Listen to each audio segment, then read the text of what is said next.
महर्षि में ही अनुभव ज्ञान से परमाराध्य सदगुरु महाराज की अमृत वाणी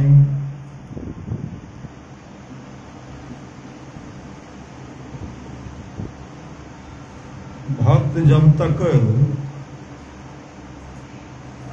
अपने इष्ट के आत्म स्वरूप को प्राप्त न कर ले तब तक उसकी भक्ति पूरी नहीं होती। सत्संग, सदाचार, गुरु सेवा और ध्यानाभ्यास इन साधनों के द्वारा ही आत्म स्वरूप की प्राप्ति होगी। जो उपासक अपने इष्ट के आत्म स्वरूप का निर्णय नहीं जानता और उसकी प्राप्ति का यत्न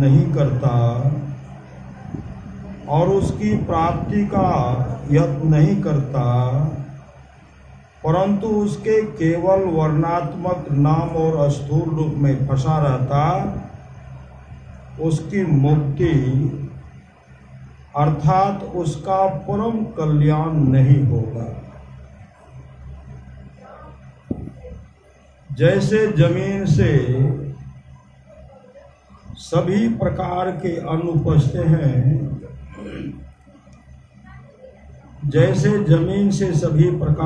अन्न उपजते हैं, उसी प्रकार इस सत्संग से सभी प्रकार के ज्ञान होते हैं। अगर सत्संग से ज्ञान लेना हो तो बराबर सत्संग करते रहना है। आज की कल छोड़ दिए, फिर 8 दिन के बाद करेंगे, सो बात। इसको बराबर करते रहना है। मन से वचन से कितना भी कहो, पर ईश्वर की पहचान नहीं होगी। और कर्म कांड कितना भी करो, दर्शन नहीं पा सकते। कर्म कांड कितना भी करो, दर्शन नहीं पा सकते।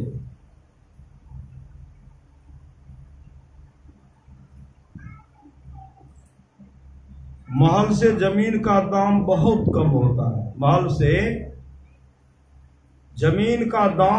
कम होता है। किंतु महल का आधार जमीन है। बिना जमीन के महल बन नहीं सकता। उसी तरह बिना सत्संग रूपी जमीन के भजन रूपी महल बन नहीं सकता। इसलिए सत्संग की बड़ी जरूरत है। अंतर की गंगा में स्नान करो तो शुभ और अशुभ सभी कर्म धुल जाएंगे। आवागमन से छूट जाओगे। जब उस परमात्मा को पाओगे तो कभी दुख में न आओगे। दृष्टि साधन में यदि आपने एक बार भी झलक देख ली, दृष्टियों की क्रिया करते हैं ना, कहते हैं अगर आपने एक बार भी झलक, थोड़ा भी प्रकाश झलक देख ली और फिर वह नहीं देख पाते हैं तो उस ओर के लिए आपकी सूरत चलती रहेगी, उठी रहेगी जिस ओर आपने देखा। वैवाहिक संबंध जिस देश में गड़बड़ होगा वह देश एकदम खराब हो जाएगा। और जहां राज प्रबंध ढीला हुआ वहां दूसरे आकर बैठ जाएंगे। वैवाहिक संबंध के लिए अपने कुल में जैसा व्यवहार है उस तरह बरतें। इस तरह जो बरतते हैं वे ही ठीक सत्संगी और सत्संगिनी हैं। शरीर के 9 द्वारों में से एक भी द्वार ऐसा नहीं है जिससे शरीर से छुटकारा मिले। मोक्ष मिले, ये सब द्वार भीतर से बाहर जाने का है, और वह द्वार जिससे भीतर प्रवेश कर सकते हैं 10वां द्वार है, ये दोनों आंखों के बीच में है। दोनों आंखों के बीच में है। इस शरीर रूपी तालाब में परमात्मा रूपी निर्मल जल है। इस शरीर रूपी तालाब में परमात्मा रूपी निर्मल जल है। यदि माया के पर्दे को हटा दो तो परमात्मा का दर्शन होगा। जिसको देखना चाहो उधर अपनी दृष्टि को ले जाओ। परमात्मा को देखना चाहो तो अपनी दृष्टि अंदर करो। परमात्मा को देखना चाहते हैं तो बाहर में दर्शन नहीं होगा, अंदर में दर्शन होगा। संतों ने कहा दाएं गंगा बाएं यमुना और बीच में सरस्वती की धारा है। इनमें गोता लगाकर देखो कि तुम्हारा मन कितना शुद्ध होता है। जो उस स्थान पर अपने मन को डुबाता है, तो जितनी देर मन डुबा रहता है उतनी देर तक विषय वहां जा नहीं सकता। इसलिए यह सबसे उत्तम तीर्थ है। जो एक पल भी ठीक से साधन कर सकता है उसको कुछ न कुछ अवश्य मालूम होगा। एक पल भी अगर ठीक से, बहुत आदमी कहते बैठे छी खूब लेकिन देखे नहीं छी, वहां बैठेंगे तब। गुरुदेव कहते एको पल जो बैठेंगे तो कुछ न कुछ मालूम अवश्य हो। यहाँ तो 1 घंटा बैठे, मन है खेत खलिहान नहीं, यहाँ वहाँ यहाँ। गुरु नानक देव जी गए, एक जगह गए, कुछ मुसलमान भाई उनको पकड़ के ले गए मस्जिद ले गए। मस्जिद जब ले गए ना, कहते तुम भी नमाज पढ़ो हम लोग भी नमाज पढ़ रहे, तुम भी नमाज पढ़ो हम लोग भी नमाज पढ़। सब बैठे हुए थे, नमाज पढ़ रहे थे, अब कोई इधर उधर देख रहे थे। गुरु नानक देव जी महाराज बैठे हुए थे, सबको देख रहे थे, नमाज भी पढ़ते थे और इधर भी देखते। तब कहते हैं तुम नमाज क्यों नहीं पढ़ा, तुम नमाज क्यों नहीं पढ़ा। गुरु नानक देव जी कहते हैं तुम लोग भी तो नहीं पढ़ा। कहा हम लोग तो पढ़ रहे थे। कहा तुम लोग पढ़ रहे थे, तुम लोग मन में कह रहे थे देखो यह काफिर है, काफिर। सब मेरे बारे में सोच रहा था ना कि ये काफिर है। नवाब को पूछो, नवाब नमाज नहीं पढ़ रहा था। सब कहते कैसे कह रहे हो कि नमाज नहीं पढ़ रहा था। अब पूछो ने एक बार, तुम्हारा नवाब काबुल में घोड़ा खरीद रहा था। श्री सदगुरु एक संग नहीं होही भुआलो, हसब ठठायब फुलायब गालो। हंसना और गाल फुलाना एक संग होगा? सत्संग भी सुनेंगे, गप भी करेंगे तो होगा लाभ? नहीं लाभ होगा। इसलिए सुनिए, अभी सुनने का महत्व दिया गया है। सुनि समझहि जन मुदित मनो, मज्जहि अति अनुराग, लहाहि चारि फल अछत तनु साधु समाज प्रयाग। मतलब सुनिए, नहीं सुनेंगे तो लाभ होने वाला नहीं है। जो आज तक सुने और सुने तो किए तो तरे गए, नहीं गए। गुरु नानक देव जी कहते अपने नवाब से पूछो, वह काबुल में घोड़ा खरीदा है। सब नवाब को देखते हैं, नवाब कहते छोड़ो, यह है रोशन जमीन, मतलब यह अंतर्यामी है, अंतर्यामी।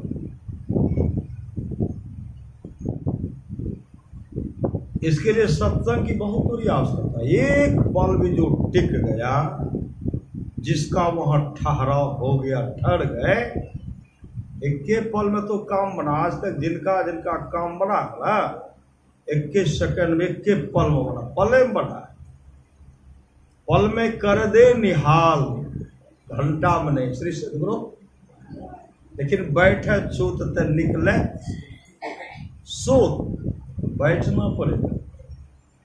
जौ निज घट रस चाहो, तो अपने को 5 पाप से हरदम भोग बचाहो। है कि झूठ नशा है दूसर, तीसर नारी पर के हो, चौथी चोरी, पंचम हिंसा, दिल से इन्हें अलगाहो, मतलब खुट्टा गरा हुआ, खुट्टा गरा।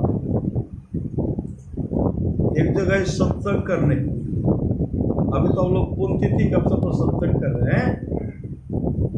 एक जगह गए श्राद्ध क्रिया का अवसर पर सत्संग किए, नखवाल श्राद्ध संपन्न। गरुड़ पुराण का बात रखे, मनु स्मृति का रखे, महापुरुष की वाणी का पाठ रखे, और उसमें से एक के सत्संगी था। उस माँ को 5 लाख, एक का परिवार सत्संगी। जहां सत्संग करवा, सब इधर जहां माँ को रखते, सब मछली मांस खाते।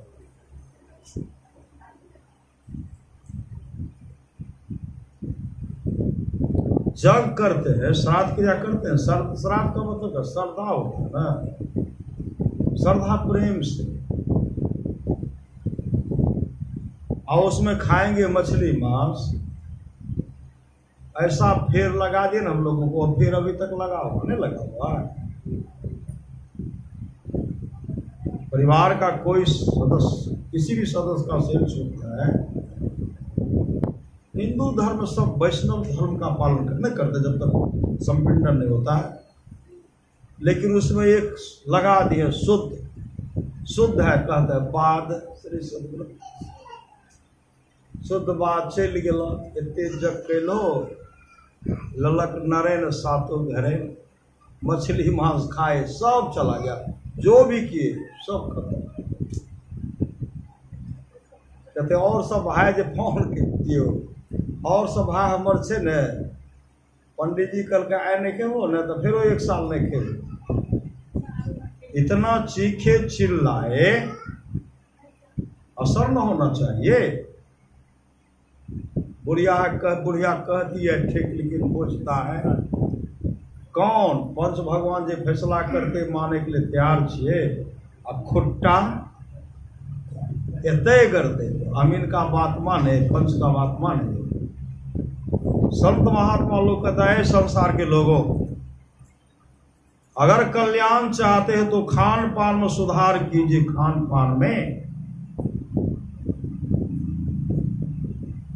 पान में सुधार कीजिए, और अपने जीवन के बागडोर को संत सदगुरु के हवाले कीजिए।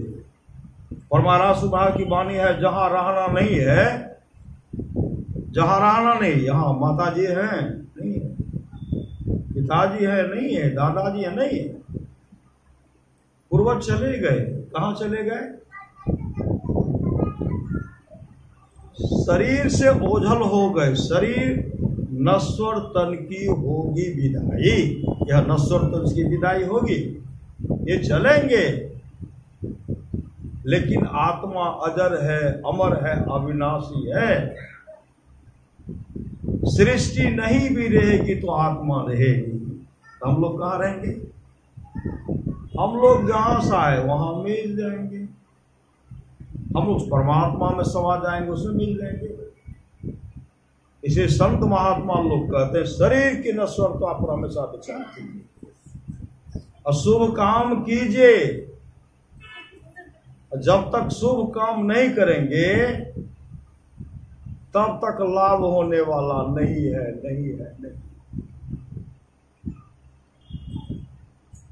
रामकृष्ण परमहंस जी महाराज वो रानी जो है रासमणि कहते ठाकुर जी आप भजन गाइए, ठाकुर जी आप भजन गाइए। रामकृष्ण परमहंस जी महाराज भजन गा रहे हैं, रानी रासमणि मुकदमा लड़ रहे, मुकदमे की बात सोच रहे। रामकृष्ण परमहंस जी महाराज एक तमाशा मारे। रानी रासमणि कहने ठाकुर आपने क्यों मुझे मारा? रामकृष्ण परमहंस जी महाराज के तुम हमको भजन गाने के लिए कहती हो और तुम मुकदमा लड़ रही हो, मुकदमे की बात करती हो। इसलिए सुनिए, जब तक सुनेंगे नहीं तब तक लाभ नहीं होगा। सुनि समझहि जन मुदित मना, मज्जहि अति अनुराग, लहि चारि फल अछत तनु, साधु समाज प्रयाग। राजा आज जब अजगर हो गए थे, अपन जानते हो, राजा अज जब अजगर के शरीर में चले गए,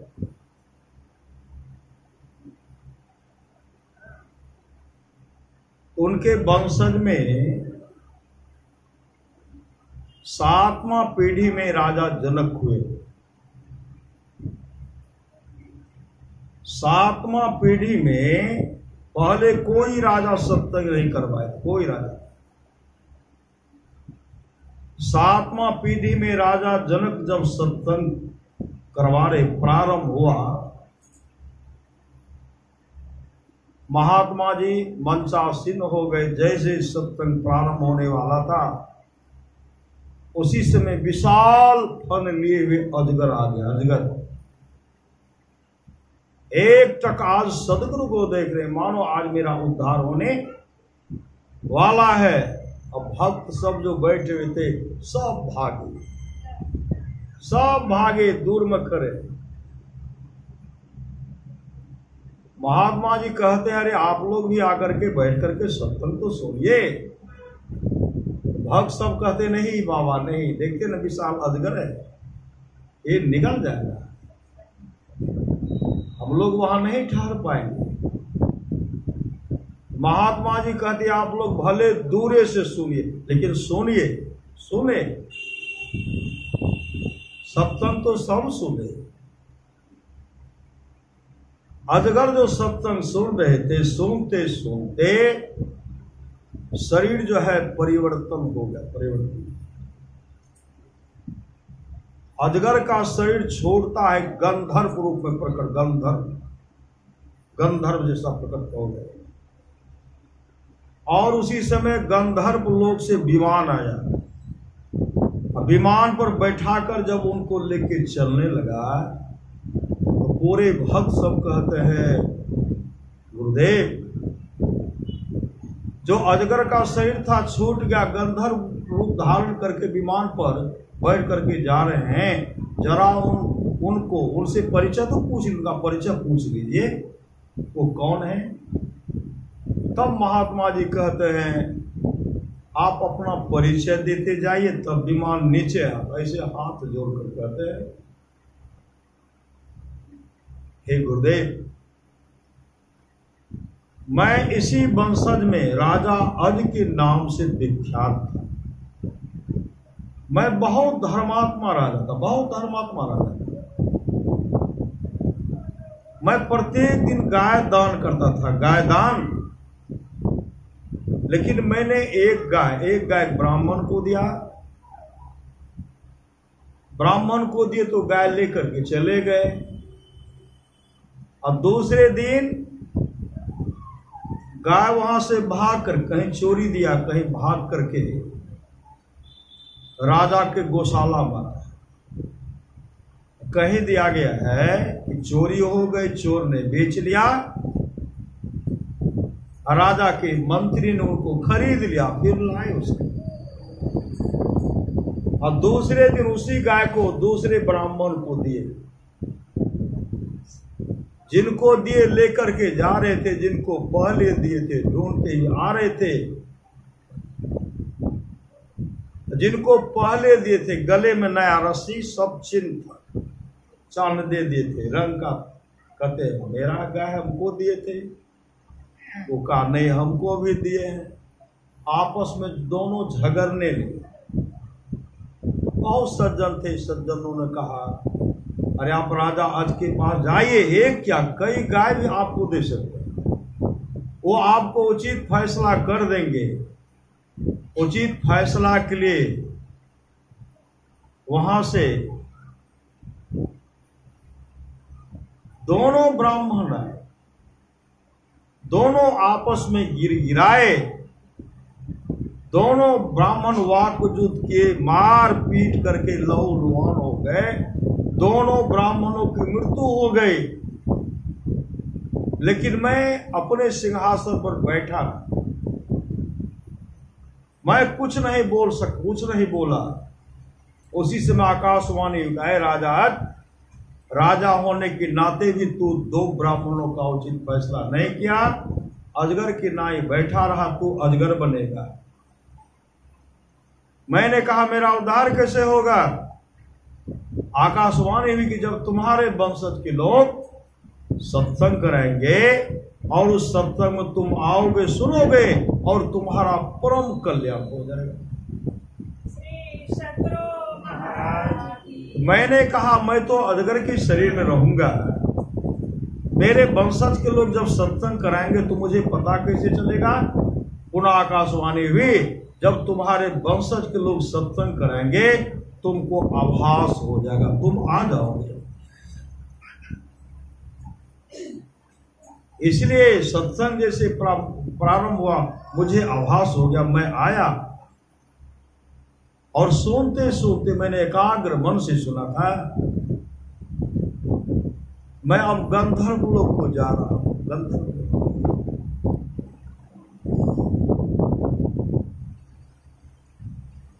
सदगुरु को नमन करते हैं, गंधर्व लोक को चले गए। ये सुनने का पता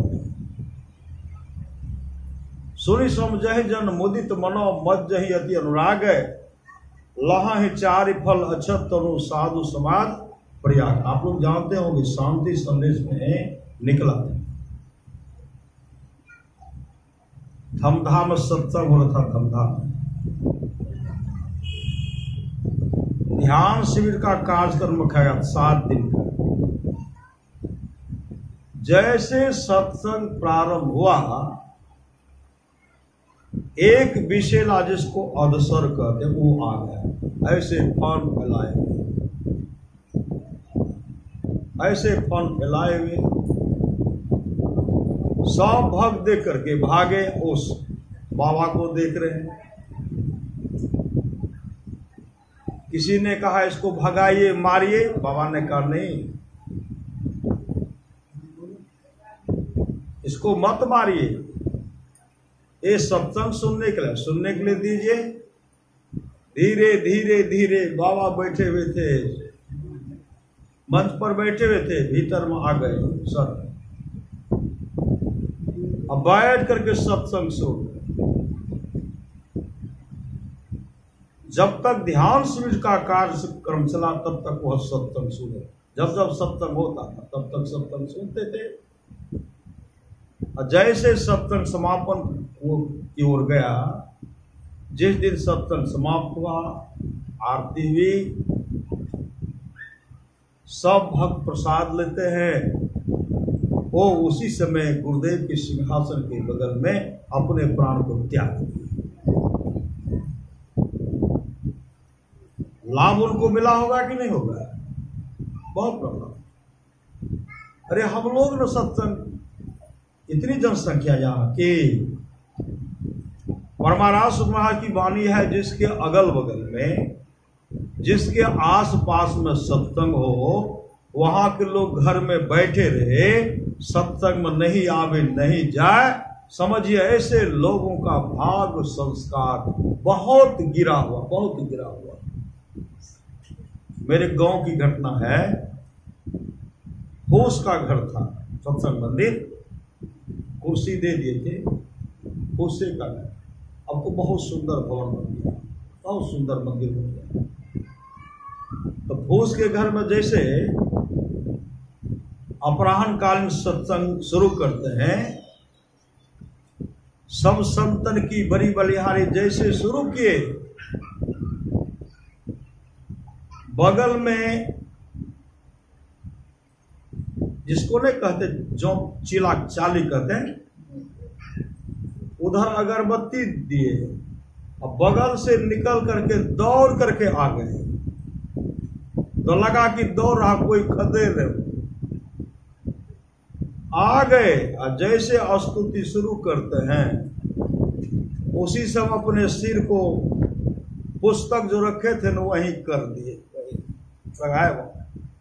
कभी ऐसे करते थे, कभी ऐसे करते थे, ऐसे लगता है कि वो देख रहे। स्तुति किए, स्तुति करने के बाद गुरु विनती किए, ध्यान के बाद रामायण जी का पाठ किए, रामायण जी के पाठ के बाद शांति संदेश का पाठ करने लगे। उस दिन सिर्फ गुरु महाराज के प्रवचन का ही पाठ किए, शांति संदेश। आरती किए, आरती करने के बाद कहते हैं श्री सदगुरु महाराज की जय। जैसे किए वो देखते हैं कई बार ऐसे उठाए, लग रहे हैं कि गुरु महाराज को देख रहे हैं, उठाए नीचे करते हैं, उठाए नीचे करते हैं, अपने प्राण को त्याग। क्या वो सत्संग सुने कि नहीं? किस रूप में थे, कौन थे? जीवन मुक्त महापुरुष संत भी समाधि छोड़ करके आते हैं। कोई पूर्व जन्म का भाग्यशाली होंगे जो उस रूप में सत्संग आकर के सत्संग सुने। ऐसा चूक हुआ होगा, उस जोनी में गए, उस जोनी में आने के बाद भी वो सत्संग मंदिर में उनका निवास था। श्री सदगुरु का निवास था, उनका घर कहाँ था? उनको घर बना के दिए थे? नहीं, बगल में किनारे में रहते थे, मिट्टी के अंदर में रहते थे, बराबर सत्संग होते रहता था, बराबर सत्संग का लाभ उनको मिलते रहता था। उस दिन उसके जीवन का परम कल्याण हो गया। मज्जन फल देखे तत्काला काक होए पिके, बकौ माराला सुनिया चरज करे जन कोई, सत्संगति महिमा नहीं कोई। वाल्मीकि नारद घट जोने, निज निज मुखन कही निज होनी। जल चर थल चर नभ चर नाना, जे जर चेतन जीव जहाना। मति की रति गति भूत भलाई, जब जही जतन जहां जही पाई। सो जानब सत्संग प्रभाव, लोको वेद नो आन।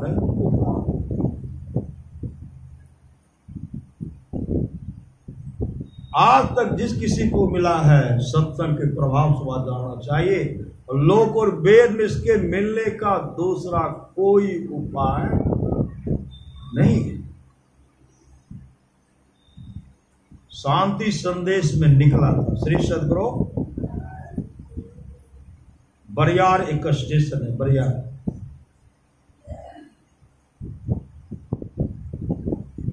एक किसी सज्जन का शरीर छूट गया, शरीर छूट गया। वो अपने मित्र को कहते, मित्र को, दोस्त, हम तो बरियारपुर स्टेशन है, बगल में गड्ढा है, गड्ढे में मेरा निवास है, उसमें खोडर बिल है, उसी में रहते हैं, बहुत कष्ट है। हमको वहां आकर के तुम मुझे सत्संग सुना दो, वहां करके हमको सत्संग सुना दो। किनको कहे? सत्संगी मित्र को कोई, सत्संगी मित्र को कहे। सब पता बताते, स्वप्न बताते, ऐसे ऐसे है, वो आइए, हमको जो है ना वह सत्संग सुना दीजिए। नींद टूटने के बाद अब उनके मन से वह ख्याल जाता है नहीं, जैसे ऐसे जो रास्ता बताए ना, वैसे वैसे वहां पहुंचे। वहां गए तो सही बिल में से सर को फर फैलाए हुए हैं। अब तो डर गए, लेकिन बोले तो हम दो दोस्त हैं, कहा डरना नहीं, हम कुछ नहीं कहेंगे, हमको जो है ना सत्संग सुना देना, गुरु महाराज की वाणी का पाठ हमको सुना देना। धीरे धीरे वो गड्ढे में निकले, उधर भी देख रहे हैं, और स्वप्न कहते डरना नहीं डरेंगे, सबसे डरेंगे कि नहीं, डर भी रहे हैं। भजन किए, स्तुति किए, लेकिन सर्प वहां बैठे वैसे स्तुति करने के बाद ध्यान किए, रामायण जी का पाठ करते हैं, गुरु महाराज की वाणी का पाठ सुनाते हैं, पाठ सुनाते सुनाते सुनाते गए। अब डर भी हो रहा है कि अब अंधेरा होगा तो समस्या है ना, डर भी है भागने का, तो हो न हो कहीं से आ जाए। जैसे आरती करते हैं, आरती करने के बाद आंख बंद करते हैं ना, वो आंख बंद नहीं, श्री सदगुरु श्री सदगुरु महाराज की जय, आंख बंद नहीं कि उधर ही देख रहे, श्री सदगुरु महाराज की जय, होगे तो भागेंगे। श्री सदगुरु महाराज की जय जय का घोष लगाते हैं, वो पट निकल करके ऊपर चढ़ गए। तब देखते हैं कि सर्प ऐसे फन ला करके जमीन पर अपने माथा को रखते हैं, अपने प्राण को त्याग दिए। श्री सदगुरु प्राण को त्याग दिए, प्राण को त्याग उनकी अच्छी गति हुई होगी ना। इसलिए जीवन में सत्संग करिए, नित सत्संग को बाधा सकल मिटा, यह अवसर फिर ना मिले, दुर्लभ नर्तन पर कभी मौका फिर मिलने वाला नहीं। आज तक जो जो सुने उन तमाम का जीवन मंगलमय हो गया। जो है श्रीमद् भागवत महापुराण को उलट करके पढ़िए, श्रीमद् भागवत महाकथा जो है क्या है, सुनने का महत्व दिया, सुनने का महत्व दिया, सुनने का।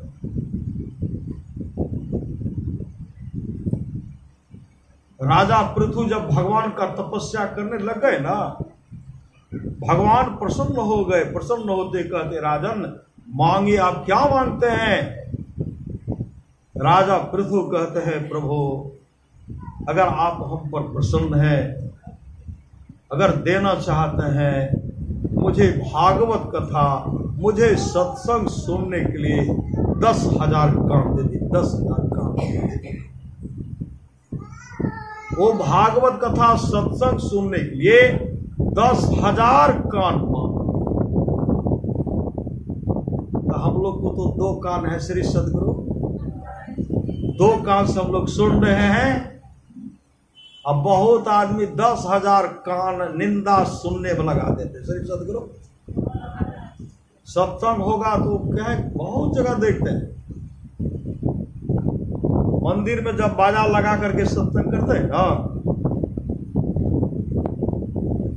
कहते हॉर्न कहे उन्हें घुमाबो और मोबाइलों में गप नहीं कर सके। मेरे गांव की घटना श्री सदगुरु, इधर देते तो कहते हैं कोनो को कोन कट्टी भी नहीं देख सके छिए, उत्तर बगल देते हैं, उत्तर घुराते हैं तो महेशवा वहां से 2 किलोमीटर है, किशुनगंज घूर करके उधर हरिहर शाह कॉलेज बस रहा, मतलब 5 किलोमीटर तक उसका आवाज जाता है। उसको रखवा कोई शराब पिए छे तो पिए में बाधा भय छे, गिलास में ढारा। सद कर्महीन को ना मिले भली वस्तु की भोग, दाग पके मुख काक को भयो पाक की रोग। रज्जम दाना खुच खुचा हंडी सीझे नाय, सुधरे सत्संग में खचरा सुधरे नहीं। मैं नहीं कह रहा कभी सब।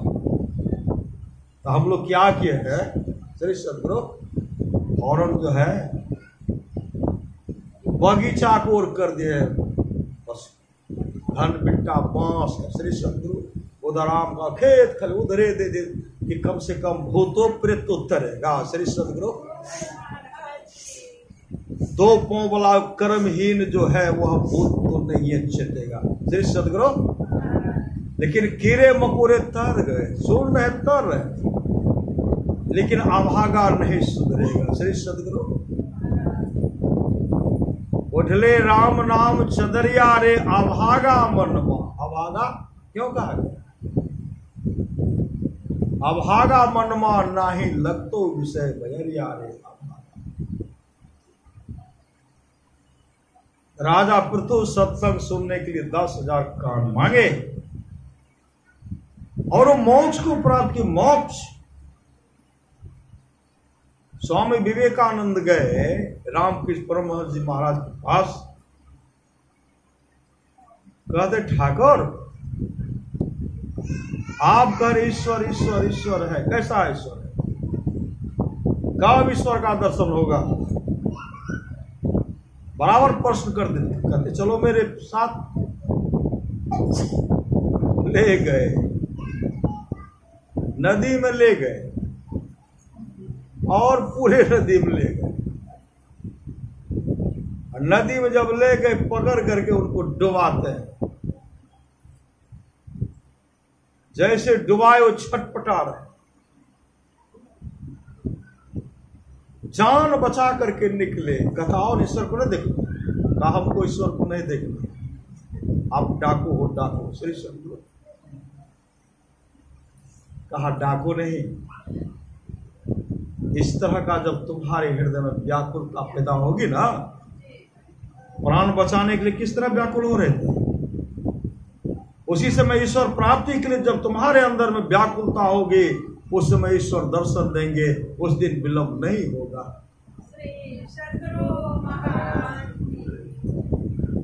इतने मानते थे स्वामी विवेकानंद को रामकृष्ण परमहंस जी महाराज, इतने मानते थे। माँ काली से कहते थे, माँ अरे नरेंद्र को भेज दो ना, नरेंद्र से बहुत काम करवाना।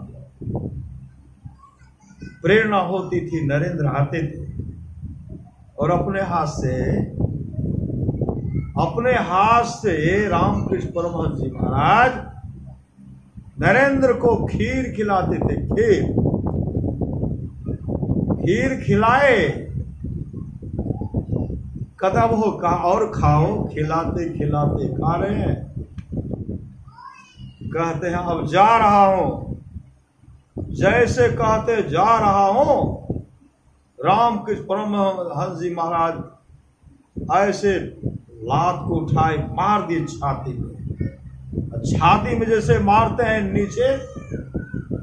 नीचे गिरते, छटपटा रहा है। लोगों के नजर में हो रहा कब ये प्राण को त्याग देंगे, लेकिन प्राण को क्या त्यागेंगे? भीतर में अंतर ज्योति का दर्शन करा दिए, प्रभु के रूप का दर्शन करा दिए। ऐसे होते सामर्थ्यवान सदगुरु होते। उठे और नरेंद्र रामकृष्ण परमहंस जी महाराज के चरण लिपट गए। ये श्रद्धा प्रेम। गुरु ही तू है, गुरु पितु है, गुरु ही जीव के मितु है। गुरु सम कोई नहीं दूजा, जो जीवों को उधारा है। गुरु की नित्य कर पूजा, जगत तीन सम नहीं दूजा। मैं ही को आन नहीं सूझा, फकत गुरु ही आधार है। परम संत दादू दयाल जी महाराज की वाणी है, साचा सतगुरु जे मिले सब सास समारे। दादू नाव चढ़ाई करी ले पार उतारे। दादू काढ़े काल मुख अंधे लोचन दे। दादू ऐसा गुरु मिलिया जीव ब्रह्म करी ले। रामकृष्ण परमहंस जी महाराज एक दिन सत्संग कर रहे थे, कलकत्ता के बड़े शहर में सत्संग कर रहे थे। उस दिन उस सत्संग में नरेंद्र नहीं थे, नरेंद्र चले गए थे कहीं दूसरे दिन। रामकृष्ण परमहंस जी महाराज अपने तमाम भक्तों से मांग करते हैं कि नरेंद्र की घर की स्थिति बहुत दयनीय हो गई। भाई बहन मां भूखे रह गए। आप लोग आगे आइए, मदद कीजिए, हाथ बढ़ाइए, जिससे इनके घर की जो दरिद्री है वह समाप्त हो जाए। जोर जोर से सामर्थ्यवान सदगुरु कह रहे हैं, लेकिन किसी का हृदय नहीं पसीगा। कोई नहीं आगे आए कि कुछ दें, कोई मदद नहीं की। सत्संग समाप्त हो गया। रामकृष्ण परमहंस जी महाराज अपने निवास में चले गए। दूसरे दिन नरेंद्र उधर से आ रहे थे। नरेंद्र का एक मित्र जो सत्संग में थे, उधर से जा रहे थे, दोनों आपस में मिलते हैं, बातचीत करते हैं। दोनों जो आपस में बातचीत करते हैं, बातचीत करते हुए कहते हैं, कल तो आप सत्संग में नहीं थे, लेकिन ठाकुर जी ने, मतलब गुरुदेव ने, तमाम भक्तों से आपके घर के विपत्ति को दूर करने के लिए सबसे मदद मांगे, लेकिन कोई नहीं दिए, कोई नहीं दिए, कोई आगे नहीं आए। उसी समय नरेंद्र रोने लगते हैं, मेरे लिए सामर्थ्यवान सदगुरु मांगे, मेरे लिए मांग करते हैं। उसी समय आए, अपने गुरुदेव के चरण लिपट गए और रोते हुए कहते हैं, हे ठाकुर, हे सदगुरु, मेरे लिए संसार के लोगों से मत कुछ मांगे, मेरे लिए संसार के लोगों से मत कुछ मांगे, मेरे लिए मांगना ही है तो मां से मोक्ष मांग लीजिए। मोक्ष साधन धाम मोक्ष कर, द्वारा पाई निज ही परलोक। मेरे संसार के लोगों से मत मांगिए, मेरे लिए मांगना ही है तो मां से मोक्ष मांग लीजिए। उसी समय रामकृष्ण परमहंस जी महाराज कहते, नरेंद्र क्या बोल रहे हो कि मेरे लिए संसार के लोगों से मत कुछ मांगे। अय नरेंद्र, तुम्हारे घर के विपत्ति को दूर करने के लिए कलकत्ता शहर के गली गली में कटोरा लेकर के भीख मांगना पड़ेगा तो भीख मांगो। कलकत्ता शहर में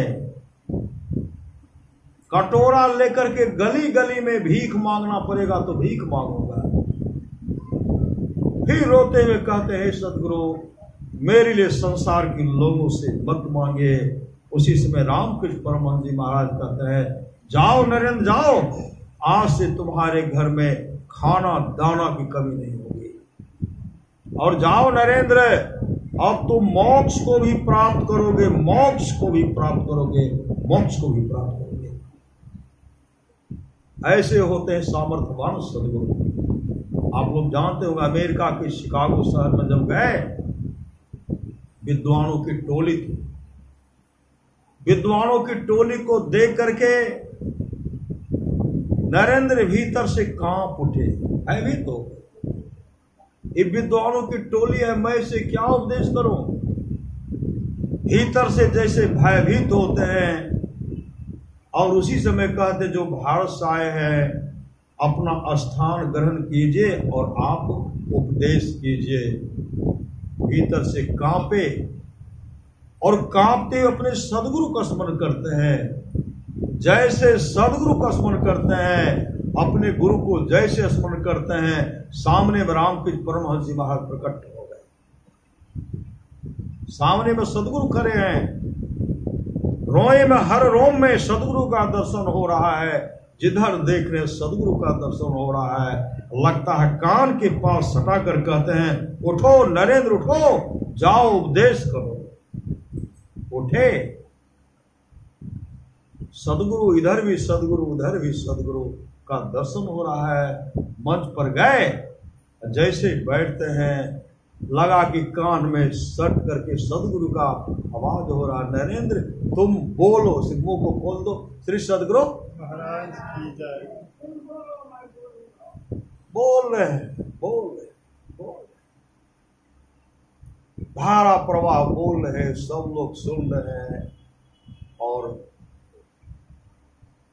जो फोटो ले रहे थे, वीडियोग्राफी बना रहे थे, देखते हैं मंच पर तो नरेंद्र अकेले बैठे हुए हैं, लेकिन दो और कौन है नरेंद्र के पीछे? दो और कौन? तो कहते हैं, स्वामी जी आप तो अकेले मंच पर बैठे हुए हैं, लेकिन आपके पीछे दो और कौन है? आप जरा तस्वीर तो दिखलाइए। तस्वीर जब दिखलाते हैं तो रामकृष्ण परमहंस जी महाराज का हाथ जो है नरेंद्र के स्वामी विवेकानंद के माथे पर है, अम्मा काली अब रामकृष्ण परमहंस जी महाराज के वस्त्र को पकड़े हुए है। उसी समय स्वामी विवेकानंद कहते हैं, ये हमारे सामर्थ्यवान सदगुरु हैं, ये हमारी काली माँ। यह श्रद्धा प्रेम है, जो सुनेंगे वही न तरेंगे। सुनि सब जहि जन मुदित मना, मज्जहि अति अनुराग, लहहि चारि फल, अछतनो साधु समाज त्याग। यह श्रद्धा प्रेम है, जो प्रेम रस शाखा नहीं, अमृत पिया तो क्या हुआ, उपकार में सिर दिया नहीं, जुग जुग दिया तो क्या हुआ, देखी गुलिस्तां वो सिता, मतलब न पाया शेख का, सारी किताबों याद कर, हाफिज हुआ तो क्या हुआ। ये श्रद्धा प्रेम है।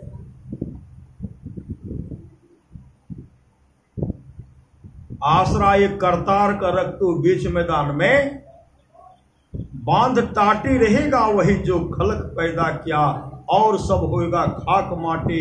अमीर उमराव दिन चार के पौने घूमता है, झूमता है दरबार हाथे, कहत कमाल कबीर के बाल का, राम नाम तेरो संगी, साथी इसलिए सुनिए। जो जो सुने सब तर, लेकिन श्रद्धा प्रेम चाहिए, विश्वास, श्रद्धा प्रेम चाहिए। सच्ची घटना जानते हो आप, रक्षाबंधन समाप्त हुआ है। रक्षा, एक बहन थी, हो गया थोड़ा, भाई बहन में तो प्रेम होता ही है, लेकिन साला बहनों में हो गया वैमनस। श्री सदगुरु वैमनस, साला कहते हम जाएंगे ही नहीं, वहां नहीं जाएंगे। राखी बांधने के लिए नहीं आएगा तो अब जाना ही, मतलब आना जाना समाप्त हो गया। अब देखते हैं अपने बेटी का शादी कैसे कर रहे हैं। जब तक यहाँ से कुछ जाएगा नहीं, बर्तन आएगा कहाँ से,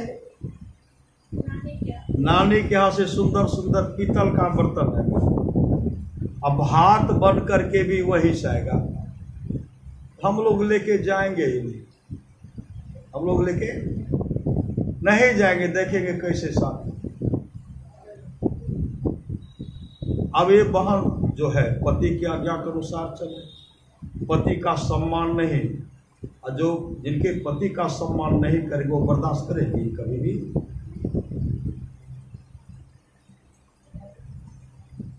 बरतुहार आने वाला लड़की को देखने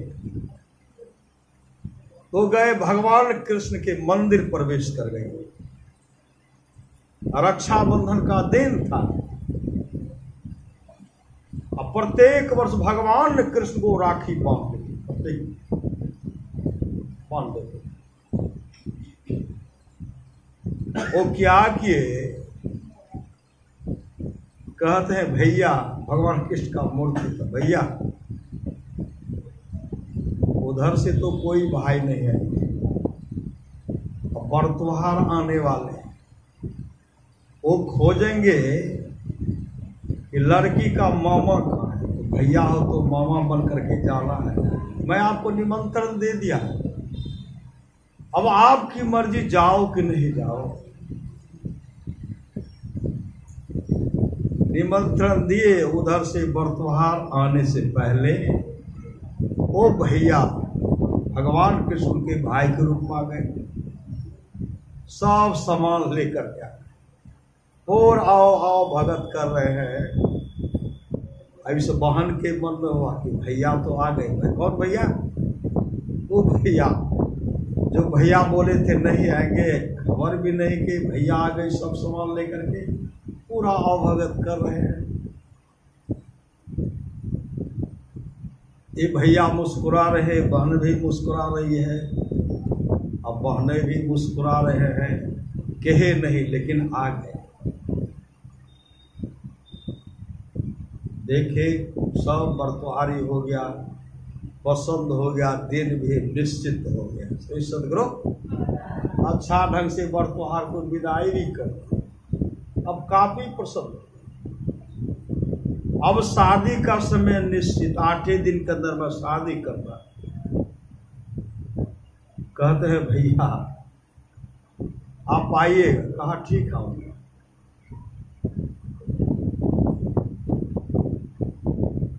फिर अब सामान जो देना है उठा, भगवान कृष्ण के मंदिर के पास पहुंचे। भैया वो भैया भी आए थे, आप तो नहीं आए, आपको निमंत्रण कार्ड दे दिए।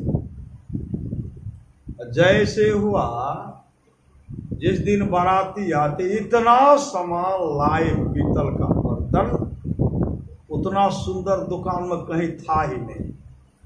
पूरा लाद करके लाद करके बाराती के आगे पीछे कर रहे हैं। शादी भी करवा दिए, विदाई भी करवा दिए, लेकिन भाई बहन में कोई गपशप नहीं पड़ा। बहन भी नहीं कि भाई जी खाए लियो श्री सदगुरु, अब बहनों भी नहीं कि खा लीजिए, दोनों मुस्कुराते हुए चल दिए।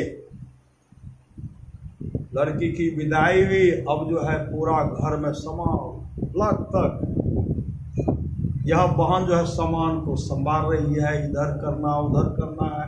एक मदद करने वाली थी इधर उधर। तो क्या देखते हैं, जिस मंदिर में वो निमंत्रण कार्ड देते, जिस भाई को राखी बांधते थे, उस मंदिर के पास एक भिखारी आए, भिखारी पागल के रूप में। तो दाई जो थी कहने लगी, मंदिर में एक बाबा है जो लगते हैं पागल के जैसे। का ठीक है इधर काम। उसके बाद देखते हैं कि बांसुरी की आवाज हो रही, बांसुरी की आवाज जब हो रही है, सामान को सजा रहे हैं, एकत्र कर रहे हैं, और कान है उधर बांसुरी का आवाज। लगते हैं तो भगवान कृष्ण बांसुरी बजा रहे हैं। बांसुरी बजाते बजाते उनके दरवाजे पर आ गए। जो काम करने वाली थी कहने लगी, वह मंदिर में जो बाबा था आपके दरवाजे पर खड़े हैं, बांसुरी बजा रहे हैं। जैसे निकले ना, बांसुरी का आवाज सुन करके मग्न हो गई और कहते बाबा बैठिए।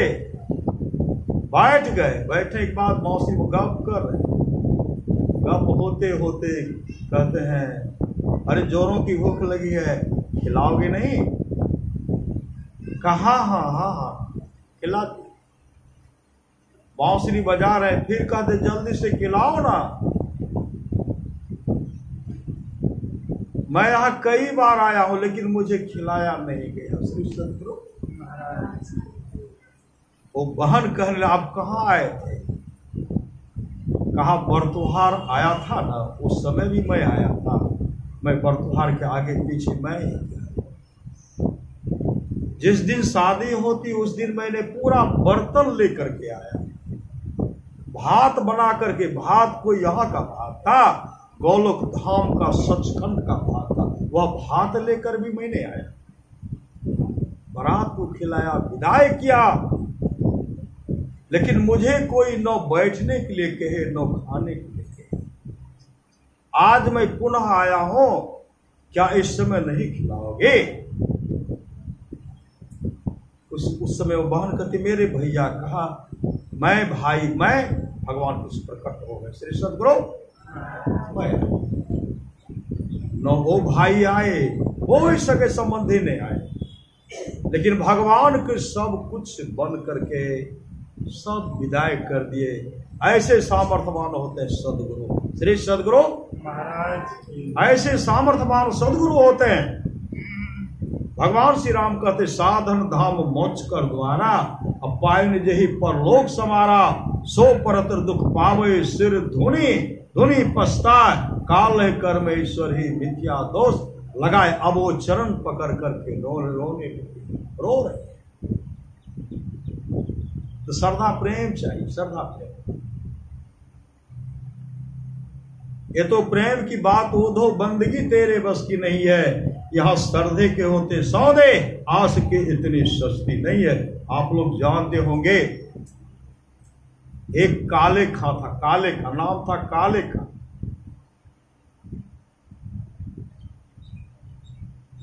वो डाकिया का काम करते, चिट्ठी पहुंचाते।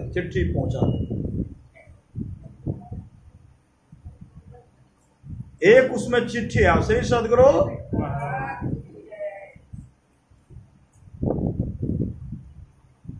एक चिट्ठी का पता आता, किनका?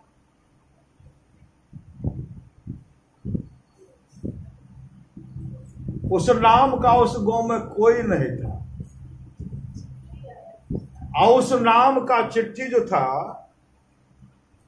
भगवान कृष्ण का जो मंदिर था ना, उसमें भगवान कृष्ण का मूर्ति था।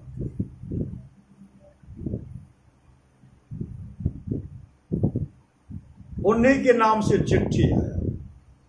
डाकिया खोजते खोजते थक गए, इस नाम का तो कोई है नहीं,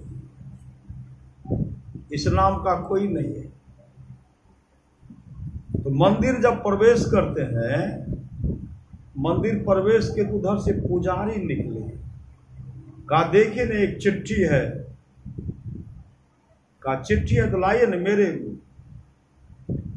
मधुसूदन का, मधुसूदन के नाम से चिट्ठी है, ये गांव में कोई नहीं है।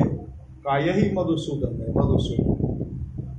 पुजारी जो था ना, जैसे पर्दा को हटाते हैं ना, भगवान कृष्ण का जो मूर्ति था, उनका जब दर्शन किया ना, काले खां के हृदय में समा गया, उन मंदिर को, मूर्ति को बसा लिया अपने अंदर। अब उनका दर्शन जैसे करते हैं, पुजारी से कहते एक बार इस पर्दा को हटाए, एक बार देखने के लिए दीजिए। हटाए, फिर ढक दे, कहा एक बार हटाइए। कई बार दर्शन किए। अब उनका दर्शन करने की उनके मन में ललायत इच्छा जगी हुई है। अब प्रत्येक दिन वही जो पोस्टमैन डाकिया है, चिट्ठी पहुंचाने वाला है, मधुसूदन के नाम से एक चिट्ठी लिखते, प्रत्येक दिन ले करके अपने से मोहर मारते हैं और उसी मंदिर में प्रवेश कर जाते हैं, और प्रवेश करके कहते हैं मधुसूदन जी का चिट्ठी है। जैसे पर्दा को हटा दर्शन होता, कहते हटा करके रखिए ना, दर्शन करते। प्रत्येक दिन दर्शन करना। संजोग से एक दिन की बात है, वो बीमार पड़ गए। मधुसूदन जी जो है डाकिया जो थे, बीमार, काले खां बीमार पड़ गए। जब काले खां बीमार पड़ते हैं, अब भोजन का कोई व्यवस्था उनके पास नहीं है, भोजन का कोई व्यवस्था। भगवान कृष्ण के मंदिर में जो सोना का पात्र था, उसमें जो सुंदर सुंदर ढंग से जो महाप्रसाद तैयार किया गया था, वही प्रसाद जैसे भगवान को चढ़ाते हैं, जैसे भगवान को चढ़ाए, वो क्या किए, चढ़ा करके इधर सब हट गए। अब भगवान कृष्ण क्या करते हैं, एक बालक का रूप धारण करके वह पूरा बर्तन लेकर के आ गए। काले खां के सामने में रख करके कहते हैं जल्दी से आप भोजन ग्रहण कर लीजिए, आप 3 दिन से भूखे हैं। कहा इच्छा नहीं, कहा खाइए। और भगवान कृष्ण रह करके उनको भोजन कराए, और उधर घंटी बज गई भोग लगने का। श्री सदगुरु, भोग लगने घंटी बजा, अब भगवान तो थाली यहीं पहुंचा दी। अब घंटी बज रहा तो देखते हैं भगवान का जो महाप्रसाद चढ़ाए थे, महाप्रसाद है कहाँ, महाप्रसाद ही नहीं है, थाल क्या हो गया। अब ढूंढ रहे हैं, ढूंढते ढूंढते ढूंढते पता नहीं लगा, धीरे धीरे काले खां के यहाँ वह बर्तन मिला। सिपाही सब आए, कहते हैं बर्तन जो है, पात बर्तन जो है काले खां के घर में पकड़ा गया। काले खां को पकड़ के ले गए राजा के राज दरबार। जैसे राजा के राज दरबार में लेके गए न, कहते इसे दंडित करो। कहते तू कहां से बर्तन लाया था? कहा हमको पता नहीं। कहा तुम्हारे घर में कहां से आया? कहते बर्तन तो हमको एक बालक के रूप में पहुंचाया था। बालक के रूप में जो पहुंचाया था ना, काले खां को साक्षात भगवान कृष्ण का दर्शन हो गया। जो मंदिर में वह भगवान कृष्ण का तस्वीर था, वही रूप का भगवान कृष्ण वहां पहुंचा। इतना छानबीन की वो बताना नहीं चाहते हैं। जब कहते, जब आप पूछते हैं चोर मैं नहीं, श्री सदगुरु चोर मैं नहीं हूं। आप चोर कौन है? कहा जिसने मेरे दिल को चुराया। श्री सदगुरु कहा चोर तब कौन है? कहा इस मंदिर में मेरे दिल को चुराने वाले जो हैं गिरधर हैं, यही हमारे दिल को चुरा लिए हैं, वही ला करके हमको लाए हैं। ये श्रद्धा प्रेम श्री सदगुरु। तो हम लोग उस माई के लिए सत्संग कर रहे हैं। उस माई के जो माई गुरुदेव के प्रति काफी समर्पित रहती थी। माई रहती थी ना, समर्पित रहती थी। सबके सहयोग से सब लोग सहयोग किए, वो मंदिर का निर्माण भी किए। आप लोग सहयोग किए। माई तो शरीर के रूप में नहीं है। माई जो सजाए उस उसको सजाए, और आप लोग उसको भी अच्छे ढंग से सजा करके उसमें सत्संग नृत्य और ध्यान नित्य जो कर रहे हैं। जिन माई की कामना थी कि यहाँ सत्संग मंदिर बने, आप तमाम माँ बहन जो उनको आगे बढ़ाए, अभी जो सत्संग कर रहे हैं, उस सत्संग का फल उस माँ को भी मिल रही है। श्री सदगुरु महाराज की जय। उस माँ को भी मिल रही है। उस माँ की अच्छी गति हो, उसके लिए सत्संग का आयोजन किया गया। जिनके प्रथम पुण्यतिथि के अवसर पर सत्संग होता है, पापी से भी पापी अगर होता है, उस समय उसका शरीर, जो उनके वंशज को लोग सत्संग करवाते हैं, नरक लोक से निकल करके स्वर्ग लोक को चले जाते हैं। ये तो माँ पुण्यात्मा माँ थी। श्री सदगुरु हे पुण्यात्मा माँ थी, धर्मात्मा माँ थे। ऐसे माँ के लिए सत्संग हो रहा है। सदगुरु वहां से प्रार्थना करते, हे सदगुरु वह माँ की आत्मा अजर है, अमर है, अविनाशी है, लेकिन उन माँ को सत्संग का फल मिले। वह माँ जिस रूप में हो, उनकी आत्मा की शांति मिले, उसकी आत्मा को यह लाभ मिले, उसके लिए सत्संग हो रहा है। सहरसा की सच्ची घटना। श्री सदगुरु श्राद्ध क्रिया के अवसर पर सत्संग हो रहा था। श्री सदगुरु बाबा जम मार का वर्णन करते। जम इतने कुटे छे, ककरा कुटे? जे मछली खेते, मांस खेते और शराब पीते, वो करे न कुटते। जो सत्य उनको कुटेंगे, इतना कूटेंगे, इतना पीटेंगे ना, रंगवा लाग तो भाई चल ही की बिरिया रंगवा लाग। तो बाबा इतने ढंग से उनको समझाए ना, एक सत्संगिनी माथी रोने लगी। श्री सदगुरु सत्संग में तो रोइए रही थी, रोते रोते घर गई और गुरुदेव के तस्वीर के सामने बैठ करके रो रही है। ध्यान करने के लिए बैठी, लेकिन रुलाई वो रो रही है। हे हो गुरु महाराज, हमर केना कल्याण हेते? बाबा कह रहे बड़ा जम मारे छे, बड़ा कूटे छे। गुरु महाराज के तस्वीर के सामने बैठ करके रो रहे थे। उसी समय गुरुदेव प्रकट हो गए। श्री सदगुरु गुरुदेव प्रकट होते हुए कहते, बूढ़ी माई क्यों रो रही हो? कहते, हे हो गुरु महाराज, बाबा कह रहे जम बड़ा मारे छे, बड़ा कूटे छे, केना जब हम वृद्धा छे, हम जेबे तो केना जेबे? गुरुदेव कहते, बूढ़ी माई रो मत, तब जब तुम्हारे जाने का समय होगा ना, मैं आऊंगा और मैं तुमको अपने गुरु धाम लेकर के चला जाऊंगा। श्री सदगुरु उस माई का शरीर हाले में छूटा है। क्या उस माँ की अच्छी गति नहीं होगी? उस माँ की अच्छी गति हुई है, और जिस माँ के लिए सत्संग कर रहे हैं उस माँ की भी अच्छी गति हुई है। परिवार के लोग सत्संग करवा रहे हैं, उनके आत्मा को शांति मिले, इस तरह सत्संग करते रहिए।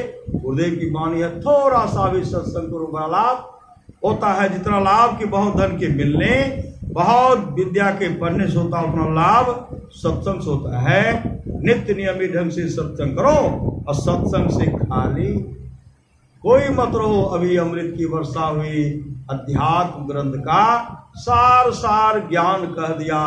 जिसको याद रहा उसको अमृत मिला, जिसको याद नहीं रहा उसने अमृत को खो दिया। दूध बहुत है, दूध बहुत है, गर्म कर दिया है श्री सद्गुरु, और उनको ठंडा होने के लिए दिया है।